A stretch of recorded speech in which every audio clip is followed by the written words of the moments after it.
Only been 2 days since the Quincy Fire Department started their Keep the Wreath Red campaign, and they've already responded to 2 house fires. WGEM's Rebecca Duffy spoke with the fire captain about what you can do to prevent more bulbs from turning white this holiday season. She joins me in the studio with more. Rebecca. Mackenzie, 2 red light bulbs on the wreath above the central fire station already turned white because of mobile home fires that happened yesterday.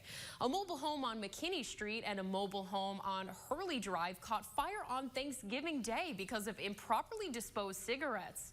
The purpose of the Keep the Wreath Red campaign is to bring awareness to the causes of holiday house fires, because when a house fire happens, a red light turns white.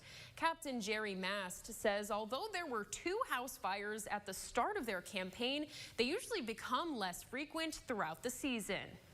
And if you look at the years, even the years where we had a lot of fires, they started at the beginning of the holiday season and kind of tapered off towards the end, which I think shows that the community is paying attention to the program and keeping fire safety in the forefront of their minds.